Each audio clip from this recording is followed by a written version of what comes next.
केंद्रीय प्रवृत्तीचं तिसरं परिमाण बहुलक याचा अभ्यास करणार आहे। यापूर्वी आपण 2 परिमाणांचा अभ्यास केला, त्यातलं पहिलं मध्य, दुसरं मध्य आणि आता आज आपण अभ्यासणार तिसरं परिमाण म्हणजे बहुलक। इयत्ता 9वी मध्ये आपण मध्य, मध्यक, बहुलक याचा अभ्यास केलेला आहे।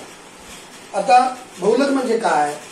दिलेल्या प्राप्तांकात जास्तीत जास्त वेळा येणारा प्राप्तांक म्हणजे बहुलक असं इयत्ता 9वी मध्ये आपण अभ्यास केलाय। आपल्याला सामग्री दिली, सामग्री दिल्यानंतर आपण काय केलं?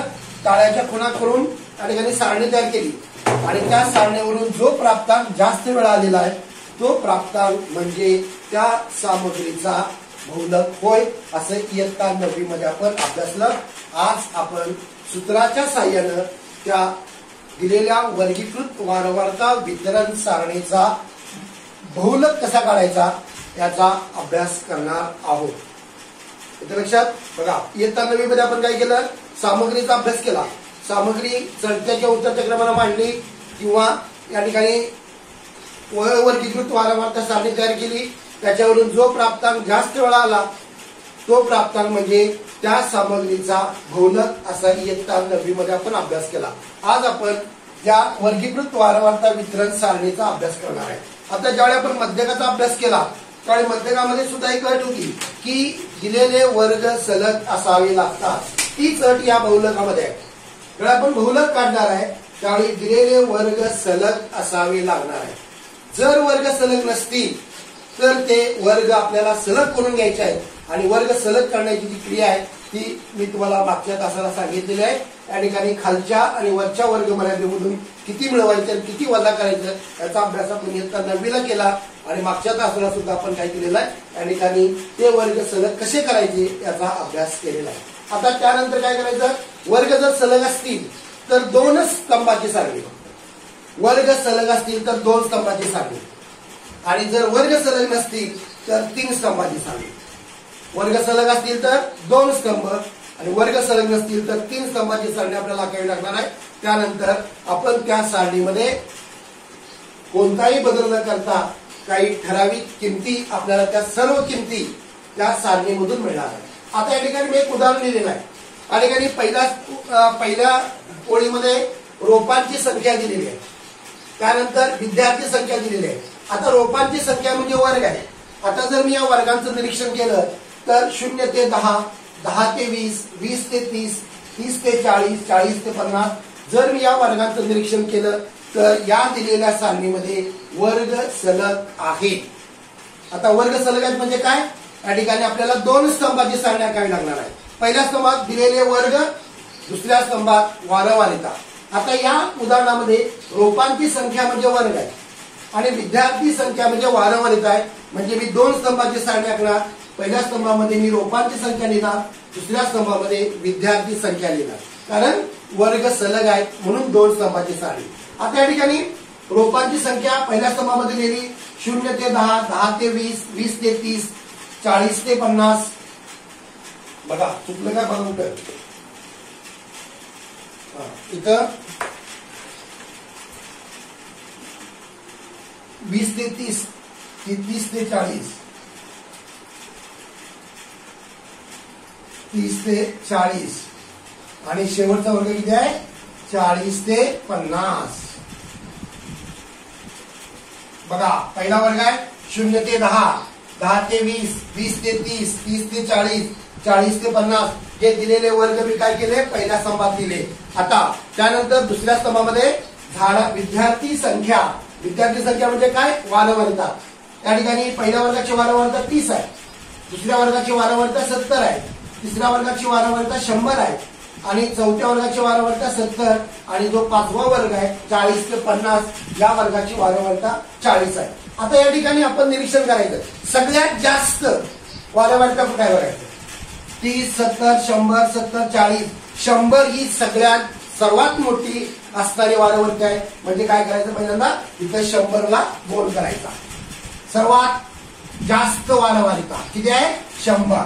आता 100 कोणत्या वर्गाची वारंवारता आहे? 20 ते 30 या वर्गाची वारंवारता 100 आहे आणि या सारणीमध्ये 20 ते 30 या वर्गाची वारंवारता सर्वात जास्त आहे, म्हणून मी काय केलं, हा बहुलकीय वर्ग निवडला. 100 ही सर्वात मोठी वारंवारता. 100 कुणाची वारंवारता आहे, 20 ते 30, म्हणून 20 ते 30 ला बहुलकीय वर्ग म्हणायचं. आणि त्या बहुलकीय वर्गातील जी खालची वर्ग मर्यादा आहे ती खालची वर्ग मर्यादा म्हणजे एल. आपण इथं एल ची किंमत घ्यायची आहे. एल बरोबर बहुलकीय वर्गाची खालची वर्ग मर्यादा. या सारणीमध्ये 20 ते 30 हा बहुलकीय वर्ग आहे, म्हणून मी एल ची किंमत इथे किती घेणार आहे, 20 घेणार आहे. बघा एल म्हणजे काय, बहुलकीय वर्गाची खालची वर्ग मर्यादा. बहुलकीय वर्ग कसा निवडायचा, सर्वात जास्त वारंवारता बघायची. सर्वात जास्त वारंवारता ज्या वर्गाची आहे त्या वर्गाला बहुलकीय वर्ग म्हणायचं. त्या बहुलकीय वर्गातील जी खालची वर्ग मर्यादा आहे ती खालची वर्ग मर्यादा म्हणजे एल. आता या ठिकाणी जी सर्वात जास्त वारंवारता आहे त्याला म्हणायचं F1. बहुलकीय वर्गाची वारंवारता F1. तुम्हाला F1 शोधता येणं अतिशय महत्वाचं आहे. जर तुम्हाला F1 शोधता आलं तर एल शोधता येणार आहे, F0 शोधता येणार आहे आणि F2 सुद्धा शोधता येणार आहे. म्हणजे ज्या किमती आहेत त्या सगळ्या किमती आपल्याला मिळणार आहेत. F1 कसा शोधायचा, F1 म्हणजे सर्वात जास्त वारंवारता. F1 म्हणजे सर्वात जास्त वारंवारता. इथे 100 ही F1 ची किंमत आहे. आता F1 म्हणजे बहुलकीय वर्गाच्या आधीचा वर्ग. बहुलकीय वर्गाच्या आधीच्या वर्गाची वारंवारता म्हणजे F0 आणि बहुलकीय वर्गाच्या वर्गानंतरची जी वारंवारता आहे ती म्हणजे F2. जर तुम्हाला F1 मिळाला तर F1 च्या वर F0, F1 च्या खाली F2 आहे बघायचं. F1 म्हणजे 100, F0 म्हणजे 70 आणि F2 म्हणजे 70. बघा L म्हणजे काय, बहुलकीय वर्गाची खालची वर्ग मर्यादा. F1 म्हणजे काय, बहुलकीय वर्गाची वारंवारता. F0 म्हणजे काय, बहुलकीय वर्गाच्या आधीच्या वर्गाची वारंवारता. आणि F2 म्हणजे काय, बहुलकीय वर्गाच्या नंतरच्या म्हणजे पुढचा जो वर्ग असणार आहे त्या पुढच्या वर्गाची वारंवारता. इथं F1 100 आहे, F0 70 आहे, F2 सुद्धा किती आहे, 70 आहे. त्या किमती मी लिहिणार आहे. बघा F1 100, इथं बघा F1 100, F0 बहुलकीय वर्गाच्या 100च्या अगोदर कोण आहे, 70 म्हणजे ही 70.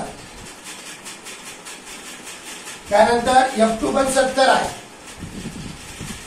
आणि वर्गांतर किती आहे, 10. बघा आपण या ठिकाणी मध्य काढताना सुद्धा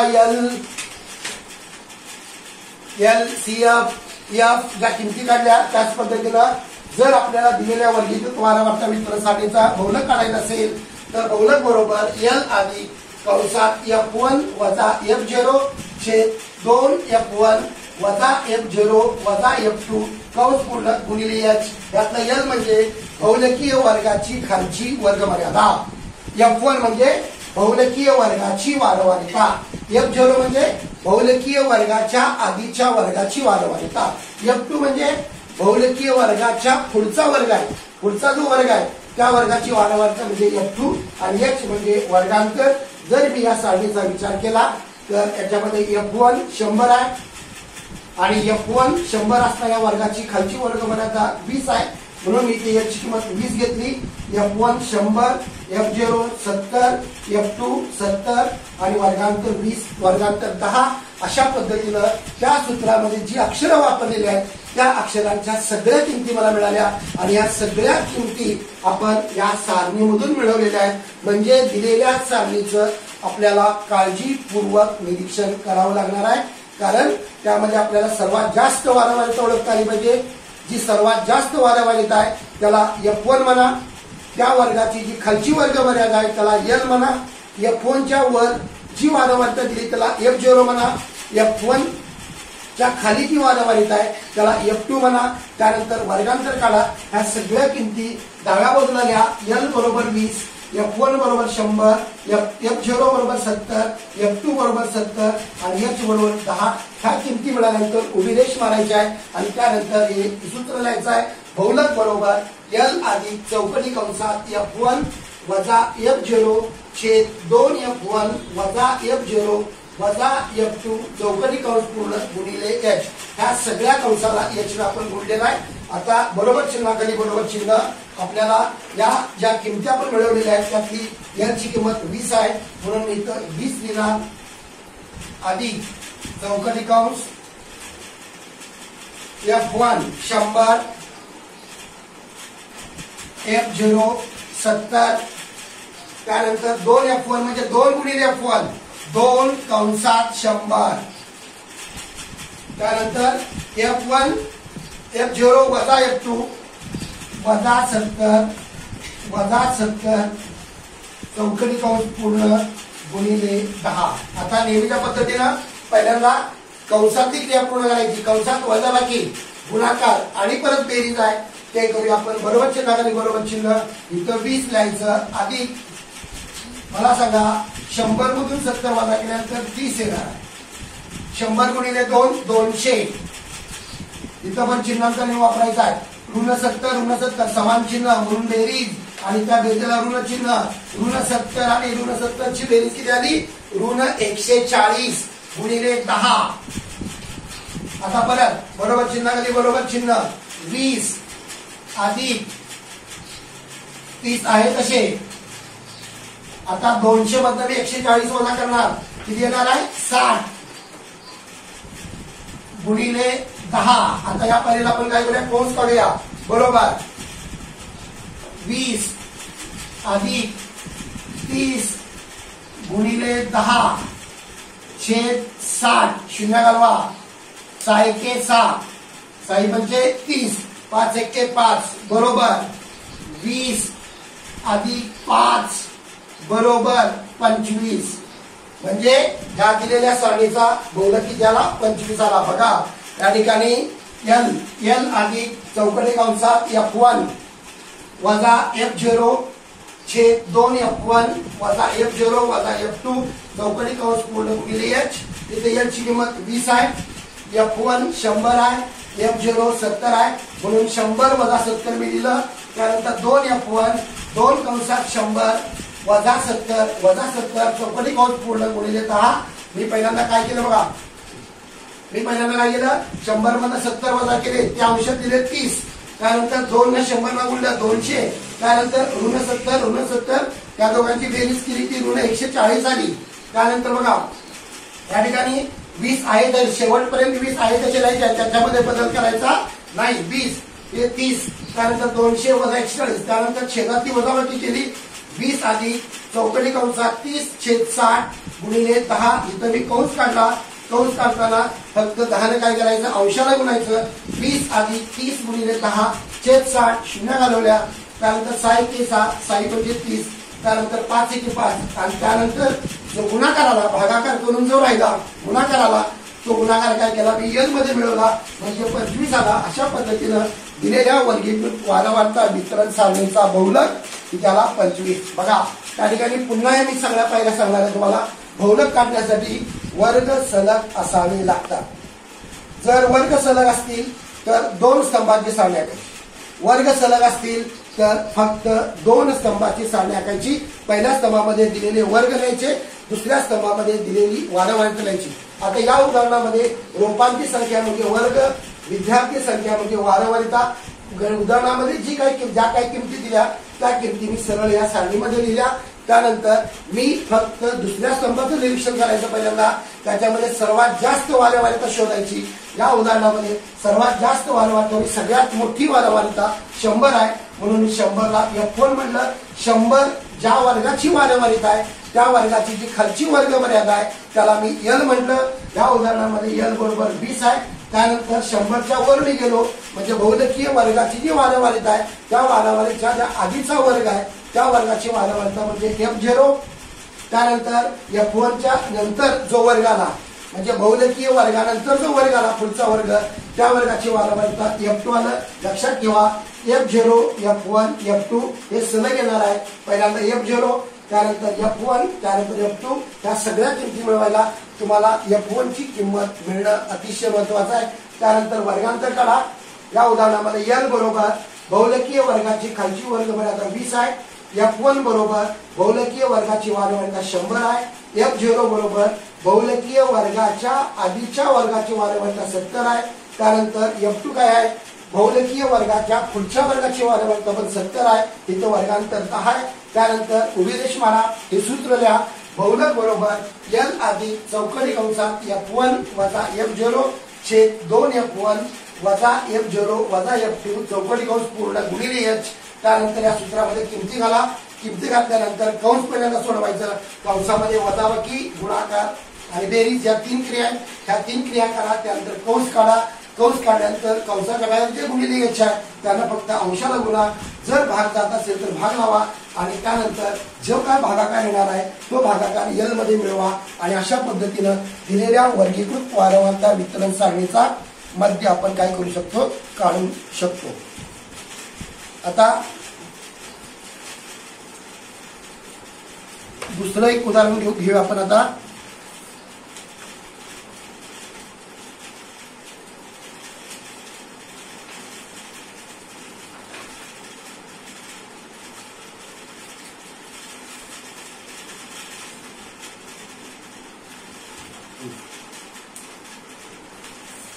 दुसरं उदाहरण घेऊया. आता या उदाहरणामध्ये बदल झाला. वर्ग म्हणजे मुलांचा वयोगट, म्हणजे मुलांचं वय दिलेलं आहे. मुलांचा वयोगट, मुलांचा वयोगट. आता वय कसं असणार आहे, वर्षामध्ये. त्यानंतर विद्यार्थी संख्या बरोबर आहे. आता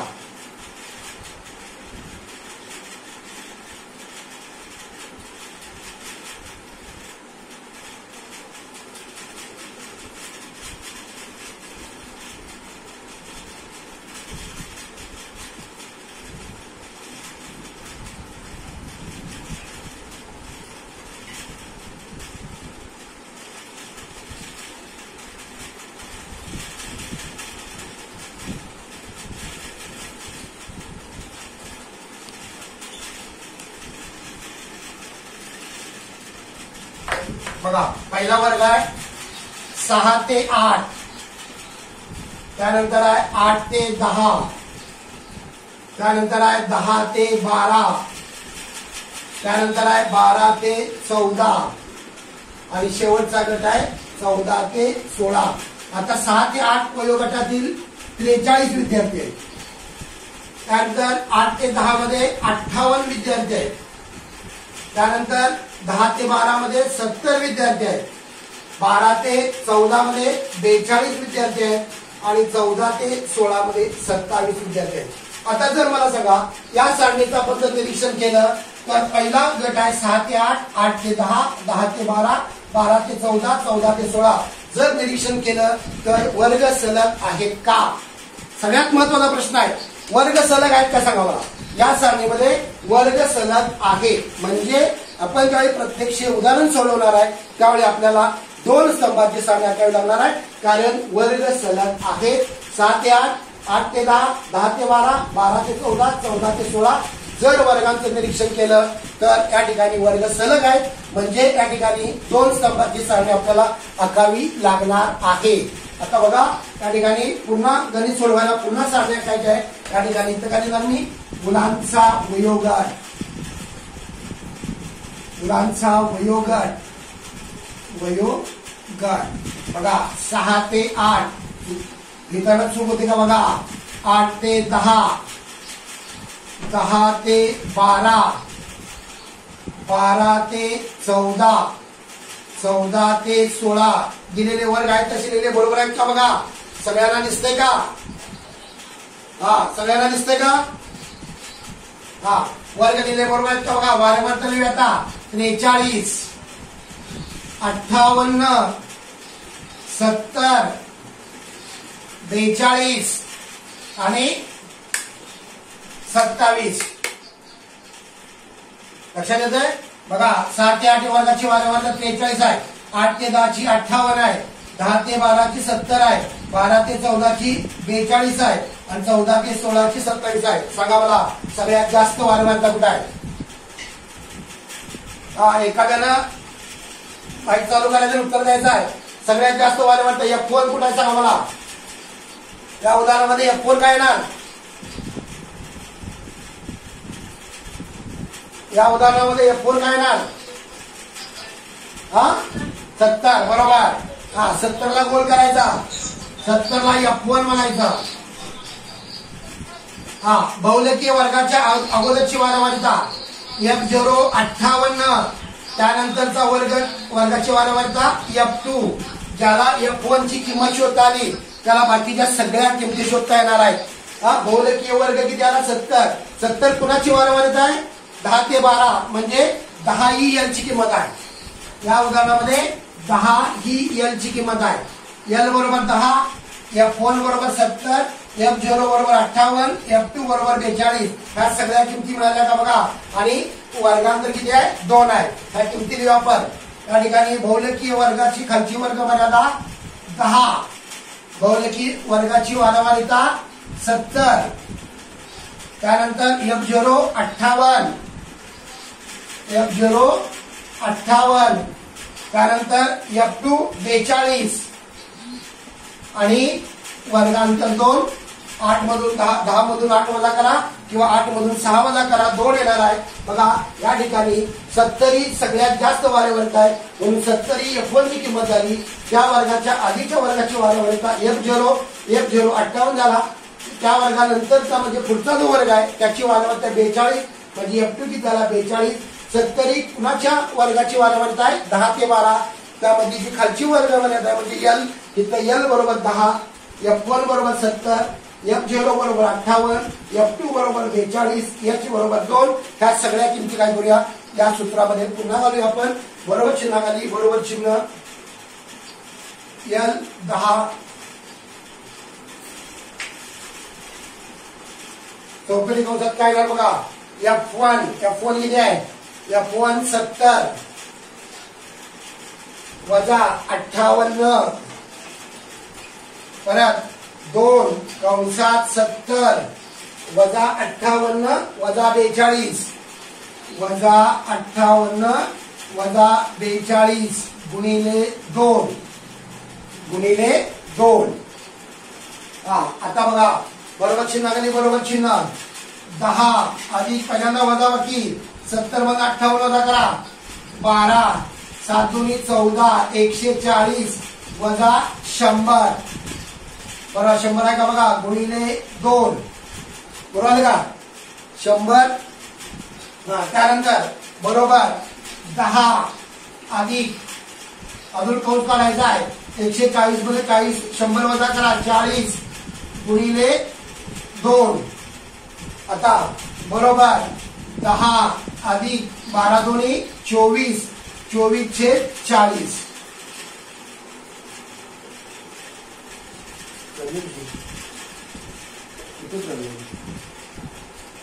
अठ्ठावन्न वजा मध्ये बेरीज होऊन जाते बरोबर. आता भाग लावूया आपण. 6 चौक 24, 6 10 4, 6 चौक 24 आणि 4 10 40 बरोबर 10 अधिक 6.10 बरोबर 10 अधिक 0.6 छेदात 10 आहे म्हणून अंशात 1 दशांश चिन्ह बरोबर 10.6. इथं बेरीज करताना बघा 10.0 अधिक 0.6 अशी बेरीज करायची आहे. 6 दशांश चिन्ह करायचं दशांश चिन्ह इथं दशांश चिन्ह दशांश चिन्ह यामध्ये चुकणार नाही. दशांश चिन्ह दशांश चिन्ह यात चुकणार नाही. 10.6 म्हणजे या ठिकाणी जो वय आहे त्या वयाचा बहुलक किती आला 10.6 वर्ष. 10.6 वर्ष अशा पद्धतीनं आपण दिलेल्या वर्गीकृत वारंवारता वितरण सारणीचा बहुलक काढू शकतो. बहुलक काढणं सगळ्यात सोपं आहे. लक्षात घ्या की या ठिकाणी जर वर्ग सलग असतील तर 2 स्तंभ आणि वर्ग सलग नसतील तर 3 स्तंभ. शक्यतो आपल्याला वर्ग सलगच दिले जातात त्यामुळं त्या पद्धतीच्याच गणितांचा आपल्याला सराव करायचा आहे. आता पुन्हा आणखी एक गणित सोडवूया. आपल्या उदाहरण संग्रहामध्ये असणारे गणित सोडवूया आणि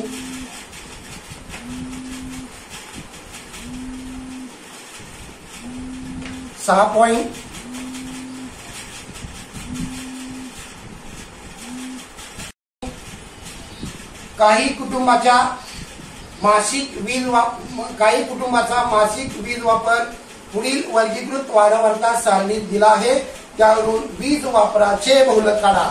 वीज वापराचे बहुलक काढायचं आहे. म्हणजे इथं काय ना, पहिल्या स्तंभामध्ये वीज वापर, आणि वीज नेहमी कशात असते, युनिट मध्ये मोजतात. वीज वापर, वीज वापर कंसात युनिट, आणि दुसऱ्या स्तंभामध्ये कुटुंबांची संख्या, कुटुंबांची संख्या.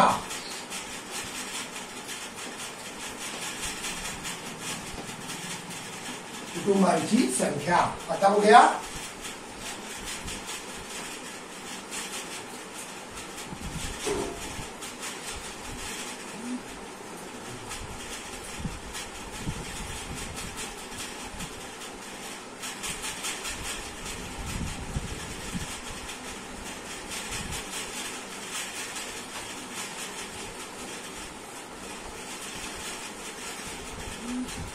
आता बघा, पहिला वर्ग आहे 0 ते 20, दुसरा वर्ग आहे 20 ते 40, 40 ते 60, 60 ते 80, 80 ते 100. आणखी एक वर्ग आहे 100 ते 120. आता पहिल्या वर्गाची वारंवारता 13, 50, 70, 100, 80, 17.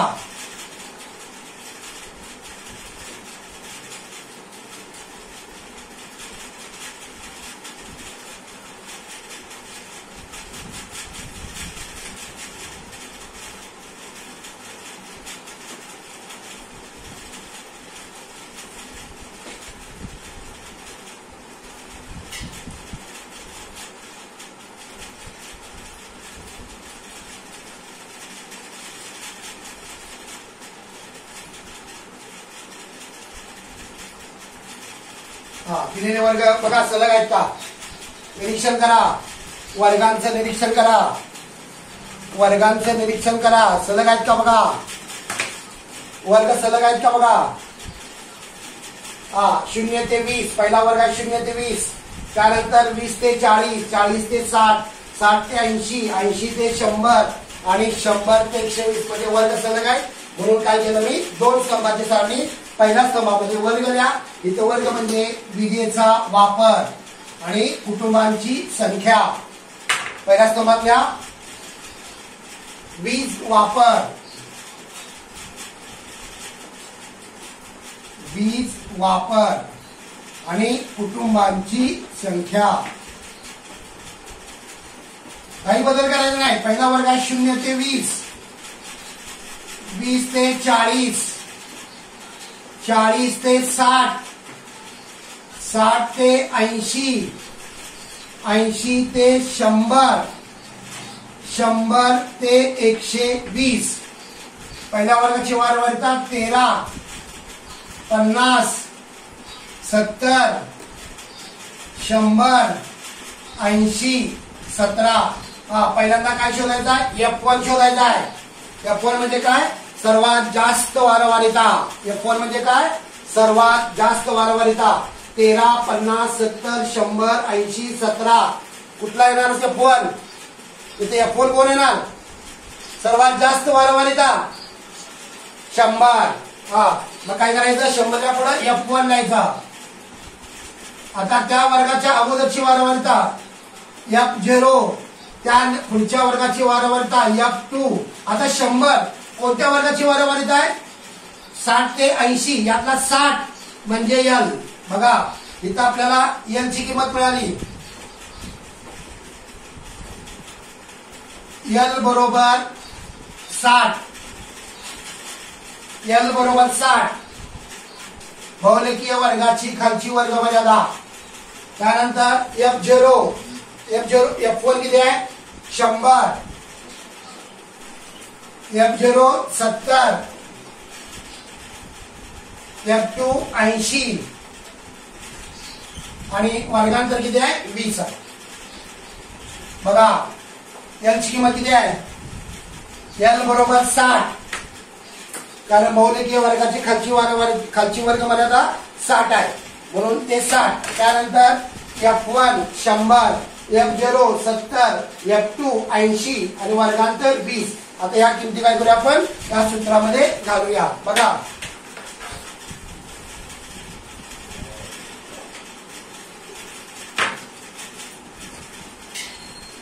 बरोबर चिन्हाखाली बरोबर चिन्ह सूत्र करायचं आहे. बहुलक बरोबर L अधिक चौकटी कंसात F1 वजा F0 छेद 2 F1 वजा F0 वजा F2 चौकटी कंस पूर्ण गुणिले H L किती आहे 60 अधिक F1 100,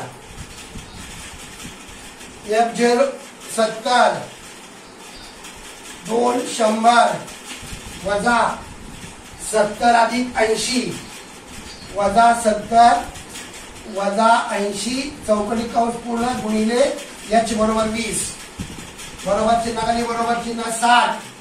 आता 100 मध्ये 70 वजा करा 30, हे 100 गुणिले 2 200. आता इथं ऋण 70 ऋण 80 समान चिन्ह आहे म्हणून त्यांची बेरीज करायची. 8 7 15 म्हणजे ऋण 150 गुणिले 20 बरोबर चिन्हाखाली बरोबर चिन्ह 60 अधिक 30. आता 150 मधनं 200 मध्ये 150 वजा करा किती येणार 50 गुणिले 20. अजून चौकटी कंस सुटला नाही. आता कंस सोडायचा 60 अधिक 30 गुणिले 20 छेद 50 शून्य घालवा 5 एके 5 5 सख 30 बरोबर 60 अधिक 6 दुनी 12 बरोबर 72 युनिट. म्हणजे या सारणीमध्ये जो विजेच्या वापराचा बहुलक आपल्याला विचारलेला आहे तो विजेच्या वापराचा बहुलक किती आला या ठिकाणी 72 आला. बघा या गणितामध्ये वर्ग सलग आहेत म्हणून 2 स्तंभाची सारणी. या गणितामध्ये 100 ही सर्वात जास्त वारंवारिता आहे म्हणून 100 मी F1 ची किंमत घेतली. 100 ही वारंवारिता 60 ते 80 ची आहे म्हणून मी L ची किंमत 60 घेतली. त्यानंतर बहुलेखीय वर्गाच्या आधीच्या वर्गाची वारंवारिता F0 70 घेतली. बहुलेखीय वर्गाच्या पुढच्या वर्गाची वारंवारिता F2 80 घेतली. त्यानंतर वर्गांतर 20 आहे. त्यानंतर या सूत्रामध्ये किंमत घातली. पहिल्यांदा चौकटी कंसातली क्रिया पूर्ण केली आणि अशा पद्धतीनं जर मी या विजेच्या वापराचा बहुलक काढला तर तो विजेच्या वापराचा बहुलक 72 युनिट येणार आहे. अशा पद्धतीनं आपण बहुलकावरचं उदाहरण सोडवू शकतो. आता आणखी एक गणित घेऊया आपण. आपल्या संकीर्णमध्ये 8वं गणित आहे ते 8वं गणित आपण सोडवून हा तास आपण संपवूया. संकीर्णमध्ये 8वं गणित आहे. मिठाईचं वजन आणि ग्राहकांची संख्या.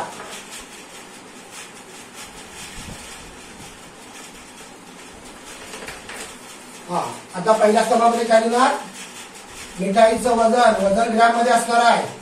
प्रत्येकाचे युनिट आपल्याला माहित पाहिजे. मिठाईचे वजन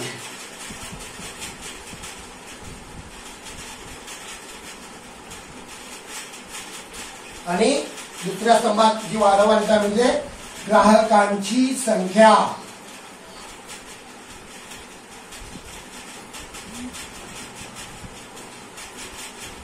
आज तास सुटल्यानंतर याच गणितांचा सराव करायचा आहे.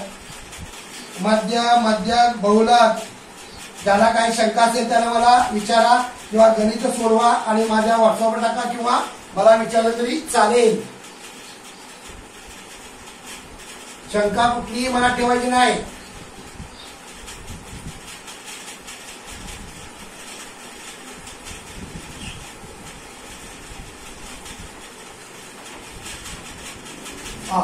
ग्राहकांची संख्या.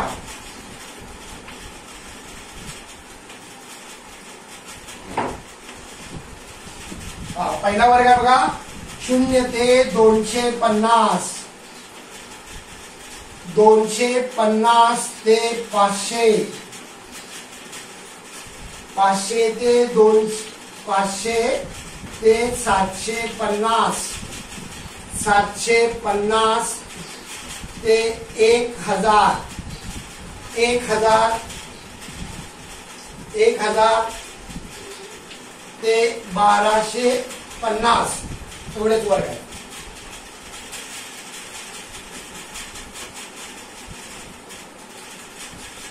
आता ग्राहकांची संख्या बघा. 10, 60, 25, 20, 15 आहेत का वर्ग सलग? वर्ग सलग आहेत का? वर्ग सलग आहेत बघा. 0 ते 250, 250 ते 500, 500 ते 750, 750 ते 1000 आणि 1000 ते 1250 वर्गाचं निरीक्षण केलं तर वर्ग सलग आहेत. म्हणजे काय करायचं? या ठिकाणी 2 स्तंभाची सारणी. या ठिकाणी पहिल्या स्तंभामध्ये मिठाईचे वजन ग्रॅम मध्ये असणार आहे. मिठाईचे वजन आणि ग्राहकांची संख्या म्हणजे वारंवारिता. ग्राहकांची संख्या.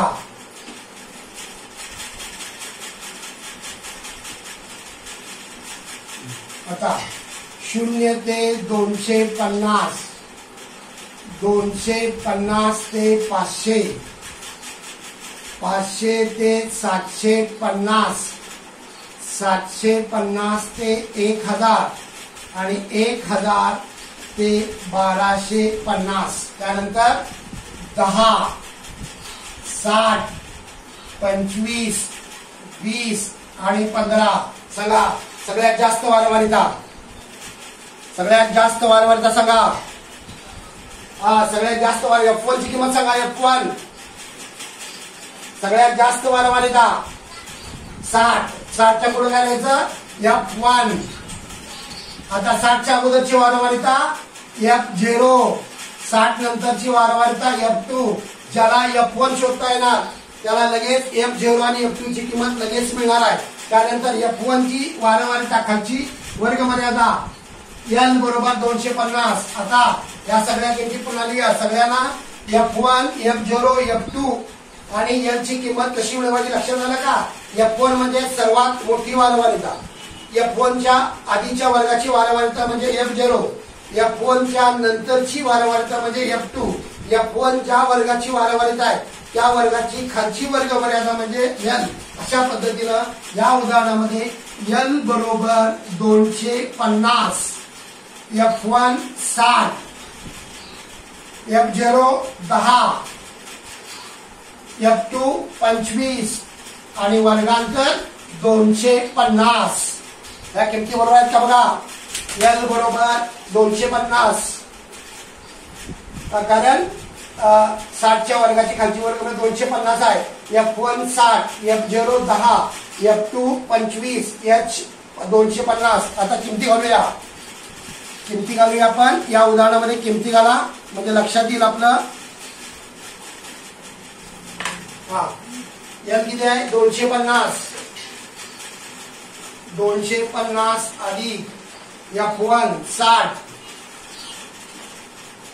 त्यानंतर वजा 10, 2 कंसात 60 वजा 10 वजा 25 वजा 10 वजा 25 गुणिले 250. बघा बरोबर चिन्ह आणि बरोबर चिन्ह. 250 अधिक 60 मध्ये 10 50. त्यानंतर 6 12 120, 120 वजा 135. या ठिकाणी वजा 10 वजा 25 त्यांची बेरीज वजा 35 येणार आहे. समान चिन्ह बेरीज गुणिले 250 बरोबर 250 अधिक 50. आता 120 मधनं 35 वजा करा 85.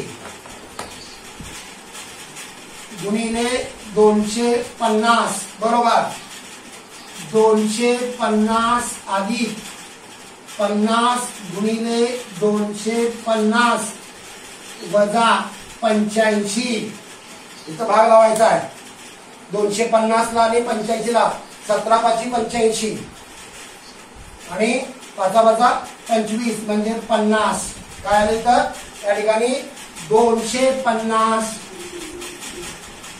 अधिक 2500 वजा 17 जर 2500 ला जर 17 ने भागलं तर अंदाजे किती उत्तर येणार आहे 147.58 येणार आहे इथे लिहितो बघा 250 अधिक 147.058 8 म्हणजे 6 काय घ्यायचे तर 250 अधिक 147.06 आणि यांची जर बेरीज केली तर ते बेरीज किती येणार आहे 397.06 ग्रॅम इतकी त्या मिठाईच्या वजनाचा बहुलक येणार आहे। अशा पद्धतीनं प्रत्येकाने तिथं बेरीज वजाबाकी गुणाकार भागाकार तुमचा जर बरोबर आला तर गणित कुठेही चुकणार नाही। अशा पद्धतीनं जवळजवळ आपण 4 उदाहरणं आज सोडवलेली आहेत बहुलकाची। पुन्हा बघा त्या ठिकाणी वर्ग सलग असतील तर 2 स्तंभ, वर्ग सलग असतील तर 3 स्तंभ, वर्ग सलग असतील तर फक्त आहे तशी सारणी आपण घ्यायची आहे, काही बदल करायचा नाही। त्याचं निरीक्षण करा। सर्वात जास्त वारंवारता म्हणजे F1, त्या वर्गात त्या अगोदरची वारंवारता म्हणजे F0, त्यानंतरची वारंवारता म्हणजे F2, त्या वर्गाची खालची वर्गवारता म्हणजे L आणि वर्गांतर काढा त्यानंतर सूत्र लिहा बहुलक बरोबर L अधिक चौपडी कंसात F1 वजा F0 छेद 2 F1 वजा F0 वजा F2 गुणिले H अशा पद्धतीनं पहिल्यांदा कंसातली क्रिया पूर्ण करा आणि गणित सोडवा। जर कुणाला शंका असेल तर त्याला विचारायचं आहे, नसेल तर त्याला